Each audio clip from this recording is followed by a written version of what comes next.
से ये कहा था कि जो चार फल होते हैं धर्म अर्थ काम मोक्ष, उसमें मैं धर्म को जानता हूँ, काम को भी जानता हूँ, अर्थ को भी जानता हूँ, मोक्ष को नहीं जानता हूँ। तो मोक्ष के बारे में आप बताएं कि ये मोक्ष जो है ये क्या है। तो ये मोक्ष का ज्ञान जो है वेद व्यास के पास नहीं था। हमारी बात समझ रहे हैं? 18 वेद व्यास ने 18 पुराण लिखी, 19वां गीता लिखा, 20वां वेदांत दर्शन लिखा। 20 किताबों में कहीं पर मोक्ष के ज्ञान की कहीं कोई बात नहीं आई। मोक्ष के ज्ञान की बात आई, लेकिन मोक्ष का ज्ञान कैसे प्राप्त होता ये कहीं नहीं है। तो उन्होंने सोचा और कोई होता तो वो उसे और तरह की बात बता देते, लेकिन जो है सुखदेव जो था उन्हीं का लड़का था। तो उन्होंने सोचा कि इसको गुम नहीं करना चाहिए। तो उन्होंने बताया कि तुम बेटा राजा जनक के पास जाइए, वो तुम्हें जो है मोक्ष के बारे में बताएं। तो ये जो है वहाँ जनक के बारे के यहाँ गए, तो उन्होंने बताया कि मैं ऐसे ऐसे आपसे दीक्षा लेना चाहता हूँ। तो उन्होंने कहा अच्छा ठीक है।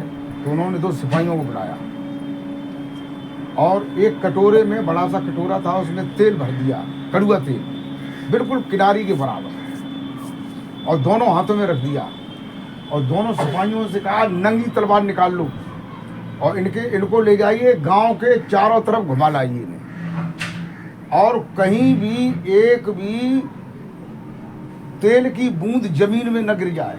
अगर जहां पर तेल की बूंद जमीन में गिर जाए उसी वक्त इनका सिर कलम कर देना।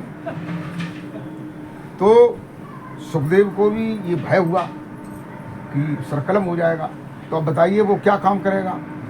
तेल हाथ में है तो तेल को गिरने देगा? नहीं गिरने देगा। तो अब ये बताइए पूरे गांव के चारों तरफ जो है वो गए और 2 सिपाही नंगी तलवारें लेते हुए गए, आ गए लौट करके।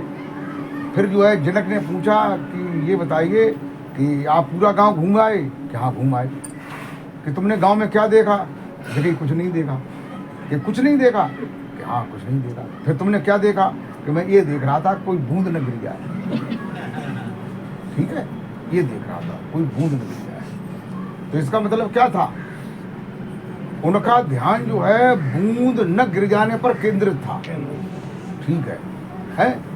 ऐसे ही एक लेंस होता है, उत्तल लेंस होता है, जिसको सूर्य ऊपर हो उसकी नीचे अगर उत्तल लेंस को करें तो उसकी बिखरी हुई किरणें इकट्ठी होकर के बिंदुवत हो जाती हैं, बिल्कुल छोटे सी जगह पे आ जाती हैं, सरसों के दाने के बराबर से भी कम जगह पे आ जाती हैं। और उसके नीचे किसी कागज को या किसी जलने वाली चीज़ को नीचे करते हैं तो वो चीज़ जलने लगती है।